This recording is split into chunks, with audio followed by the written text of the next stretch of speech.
Señor ministro, de repente usted sabe algo que nosotros no sabemos, pero la realidad es que la inversión privada en el país está paralizada, está congelada.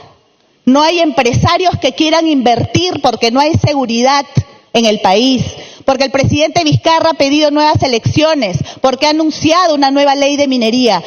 ¿Qué empresario va a querer invertir? Tomando en cuenta además que justamente el crecimiento económico en el Perú, por lo menos, va bastante de la mano del sector privado. Señora presidenta, yo sé que estas son proyecciones, pero no juguemos con las cifras, no le mintamos al país, señora presidenta, señor ministro. Yo quisiera que nos diga exactamente, no solamente como un número al aire, sino de dónde saca usted un 4%. Insisto, si es que la presidenta de la CONFIEP ha dicho claramente que más del 60% de los empleados de muchas fábricas han tenido que ser despedidos. Para que concluya, congresista.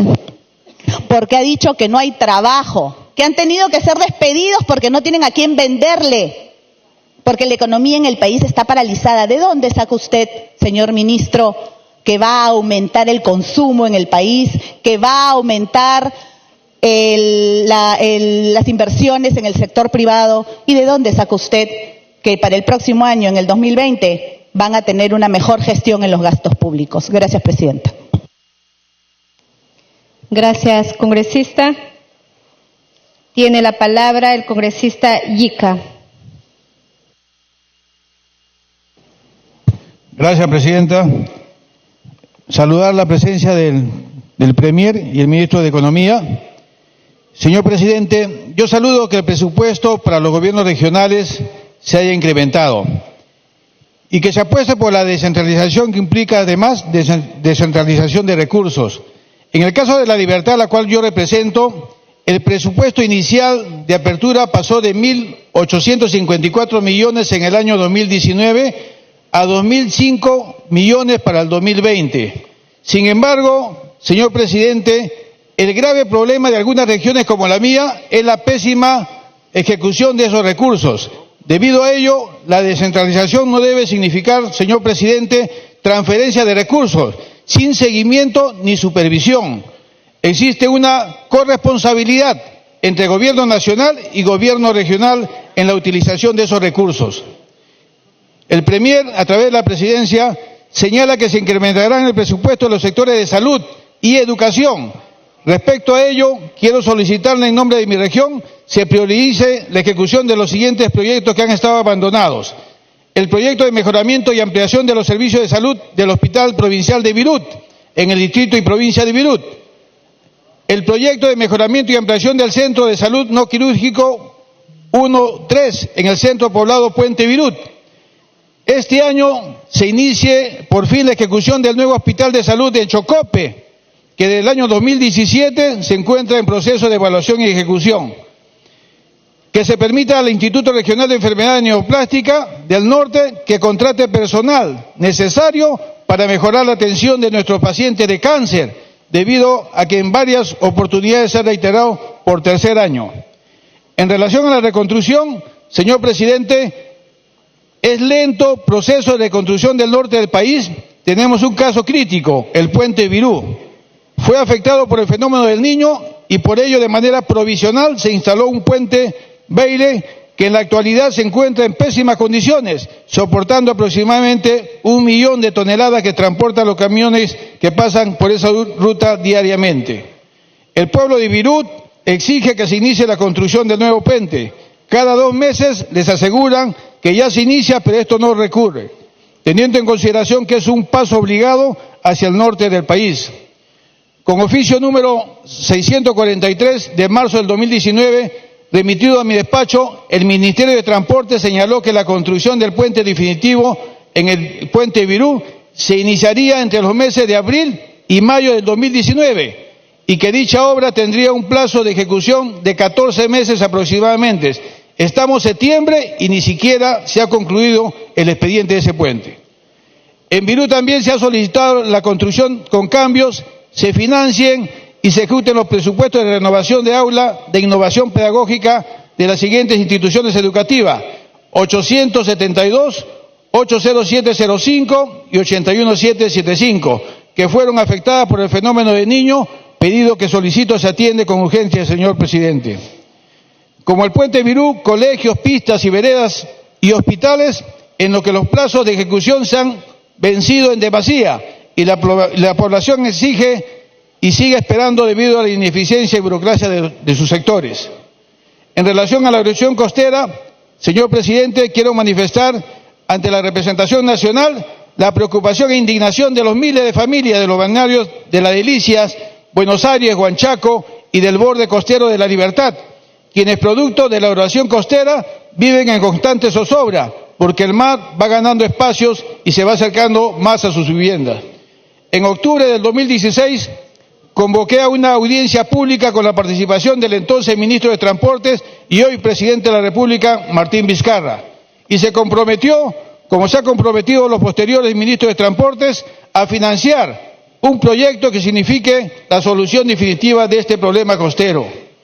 El año pasado nos aseguraron que el expediente técnico del proyecto mejoramiento del borde costero de los balnearios Las Delicias, Buenos Aires y Huanchaco finalizaría en marzo a septiembre. El expediente sigue en elaboración y además de ello vemos que se ha considerado para el año 2020, de acuerdo a la exposición, señor Premier, la cantidad de 21.703.000 soles, cuando el proyecto en su totalidad significa una inversión de 306 millones de soles. Señor presidente, la libertad no puede seguir siendo postergada. Estas miles de familias que viven con el constante peligro no pueden esperar un año más. Solicito por su intermedio que se incluya el total del presupuesto en el sector transporte para la ejecución del proyecto de inversión.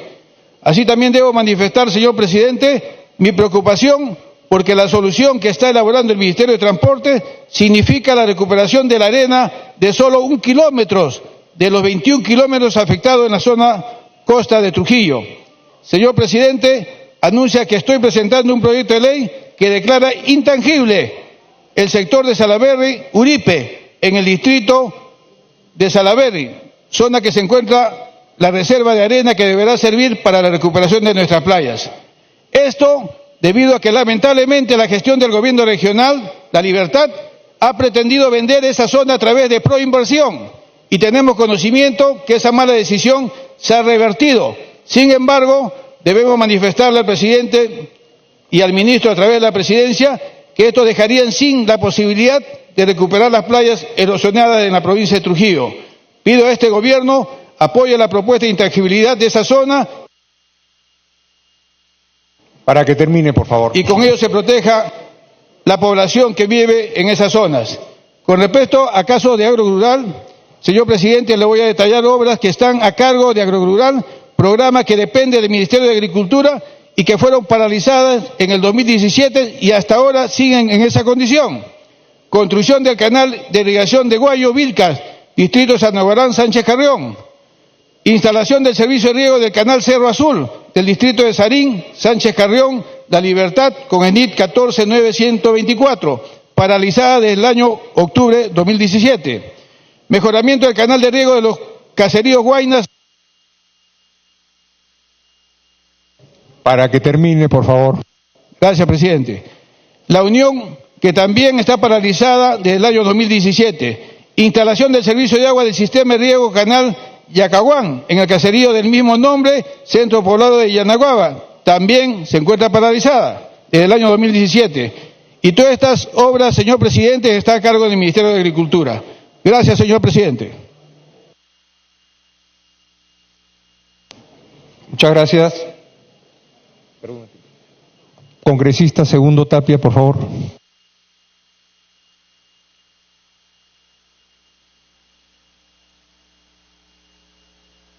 Congresista Tapia, disculpe, el congresista Aguilar tenía 2 minutos de interrupción, ¿no? ¿Quién la tiene? Ya. No, pero usted tenía, creo que con Ávila, sí, justamente, discúlpenos, con el congresista Ávila usted tenía 2 minutos, por favor. Después, congresista Tapia, puede usted cederle. Lo que pasa es que, como he salido, el congresista Ávila le había dado 2 minutos, por eso, congresista Aguilar, disculpe, tiene usted la palabra 2 minutos.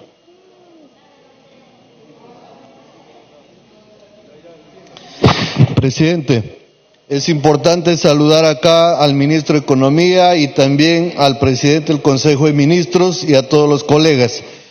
Cajamarca es una región que necesita del mayor apoyo e impulso en el tema del agua y el saneamiento, en el tema de infraestructura educativa, pero también en el tema de infraestructura de salud. Pero algo que nos parece bien, ministro de Economía, es que este año se haya tenido en cuenta el tema de la agricultura. Y nos parece bien dar el apoyo y la atención que corresponde a este sector, que merece todo el apoyo. Pero también hay colegas que acá son conscientes que tenemos ya una mesa de trabajo importante en el tema de seguridad ciudadana. Y en Cajamarca, por historia, más de 42 años, tenemos a las rondas campesinas. Con usted, ministro, en su momento se había conversado y también la Comisión de Presupuesto para que se busque una manera y se dé un fondo especial con cargo a algún ministerio para poder dar el apoyo y la atención que merece esta institución de la ronda campesina, que ayuda y apoya tremendamente en el tema de seguridad ciudadana, donde no hay presencia de policía, fiscales o jueces.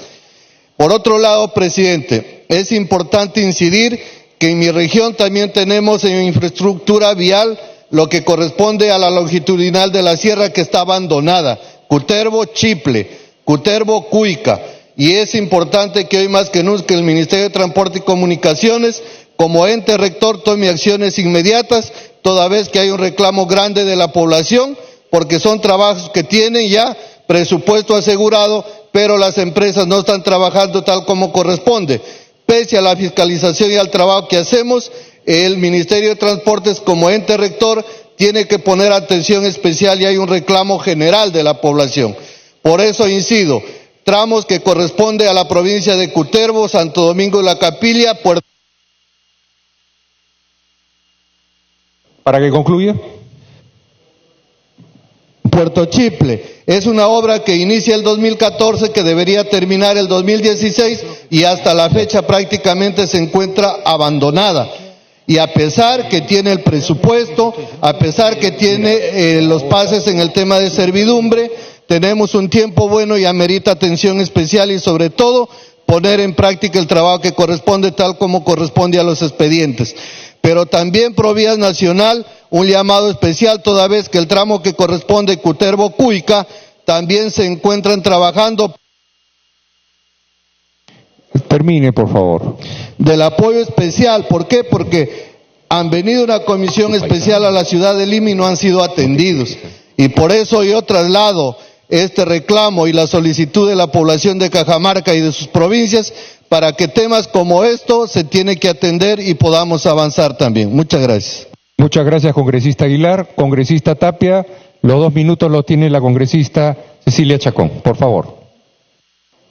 Gracias, señor presidente. Señor presidente, el ministro el día de ayer se ha referido a los 700 millones que existen para las supuestas elecciones que aún nadie sabe. Él sabe cuál va a ser la proyección, él sabe que van a haber elecciones, al parecer tiene una bola de cristal que nos encantaría hacerle varias preguntas, porque él se proyecta.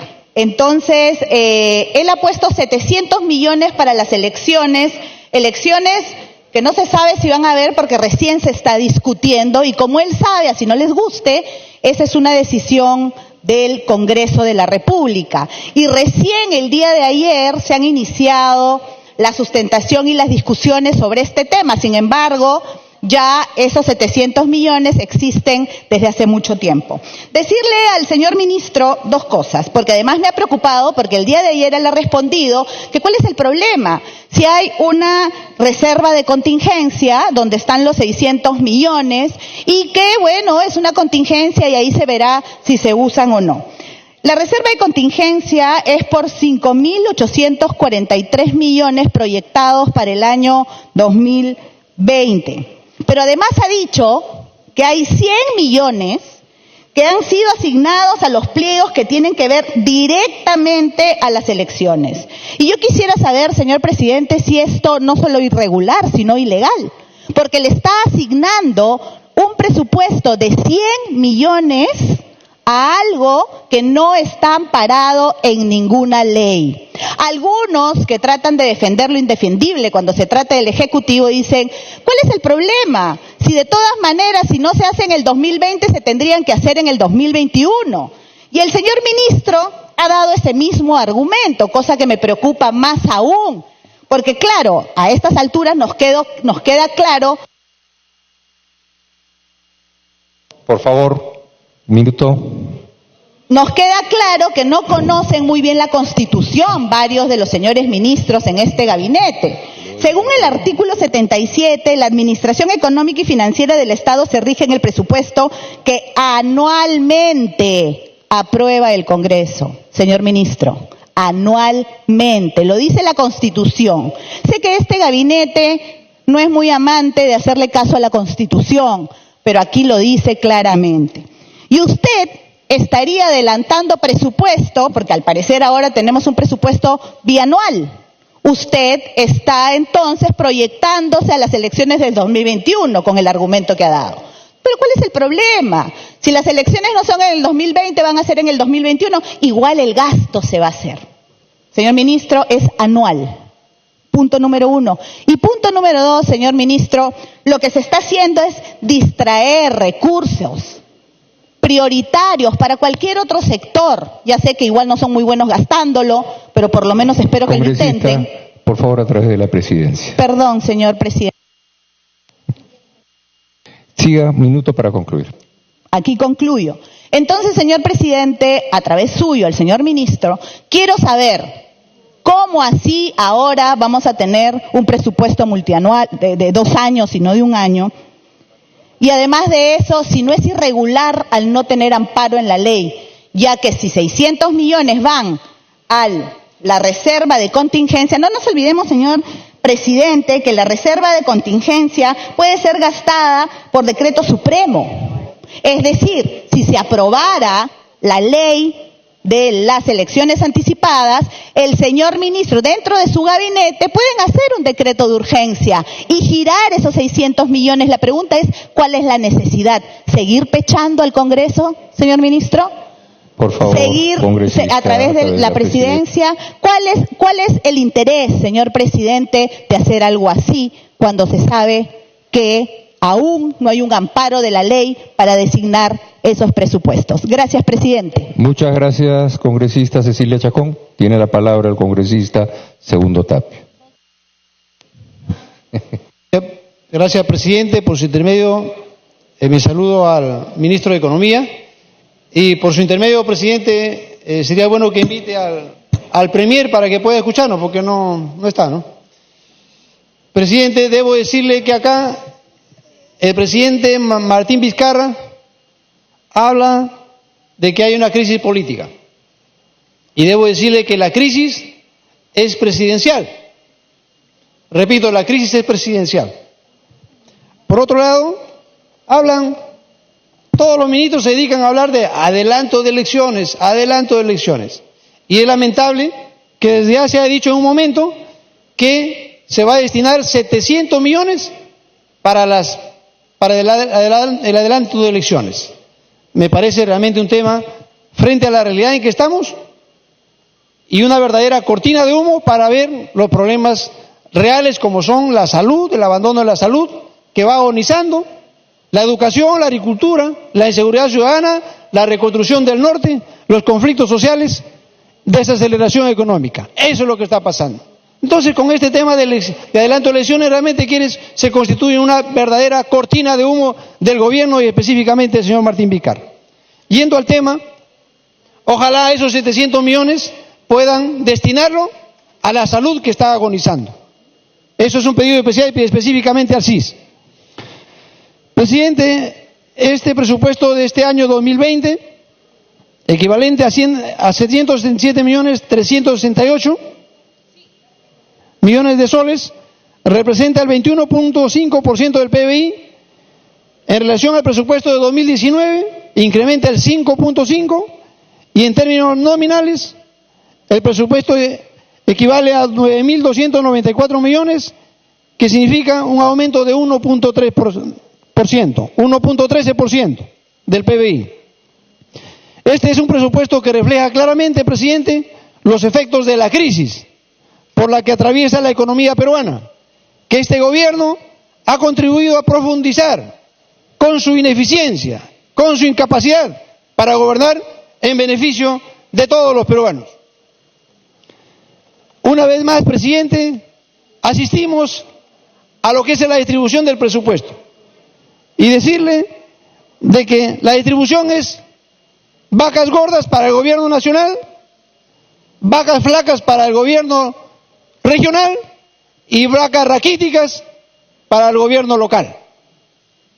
Y lo traduzco de esta manera: gobierno nacional 70%, gobiernos regionales 18% y gobierno local 12%. Presidente, también debo decirle que nos adelantamos. Significa que los alcaldes lo tendremos una vez más mendigando, obviamente, por los ministerios para que pueda asignarles siquiera una migaja en su presupuesto para un presupuesto de inversión pública.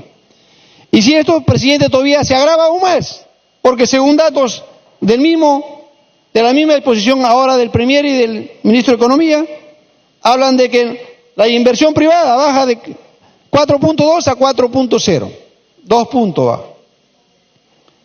Punto 2, perdón. Y en la inversión pública, de 6.8 a 2.5. ¿Eso significa qué? La incertidumbre en que ha caído realmente este gobierno. Porque cuando hay incertidumbre, no hay confianza y no quieren invertir. Esas son las consecuencias, presidente, de lo que nos está llevando el gobierno del señor Martín Vizcarra, a una desaceleración económica fuerte que genera desconfianza e incertidumbre. Por último, presidente, no puedo dejar de decir que este gobierno del señor Martín Vizcarra se está caracterizando por ser se está caracterizando por el populismo, por la demagogia pura, porque incluso lo ha anunciado acá que va a aumentar en el marco de la cobertura universal, del aseguramiento universal, 4 millones al CIS. Presidente, este año le quitaron 500 millones al CIS.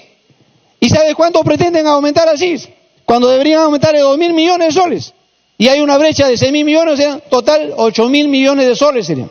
Solamente pretenden aumentarle en este presupuesto 128 millones.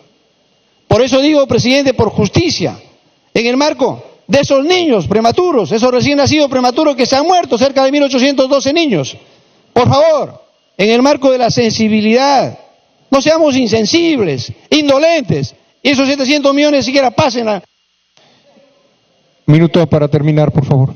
al Ministerio de Salud, que realmente su situación está agonizando. Presidente, y que cumpla su plan de gobierno. ¿Acaso el señor Pedro Pablo Kuczynski, cuando postulaba, no dijo el 0.5% del PBI aumentar en salud y en educación? Ahí está, hasta el día de hoy tampoco van a aumentar a la salud y a la educación. ¿Sabe cuánto van a aumentar? 0.03. Y, presidente, en educación, 0.08. O sea, este es el gobierno que le da a la salud 0.03% del PBI y a educación 0.08% del PBI. Si no invertimos en educación, en salud, en agricultura, estamos condenados al subdesarrollo. Presidente, también quisiera decirles de que miren, la situación en que nos encontramos en la encuesta en relación a comprensión, lectura y matemática, de 47 a 37 y de 37 a 14.6 en matemática. Miren la situación en la que... Para que concluya, por favor. La situación en que nos está dejando este gobierno, presidente, que realmente está caracterizado por el populismo, la demagogia pura. Entonces, presidente, ha llegado pues, incluso miren, en Cajamarca, dicen, se fueron a inaugurar un hospital de Cajabamba hace un año. El presidente Vizcarra dijo, a partir del lunes se funciona, y está abandonado, hospital de Jaén, etc. Entonces, presidente, para concluir, generemos confianza, no a la incertidumbre, no al populismo, no a la demagogia. Gracias, congresista. Congresista Costa tiene la palabra.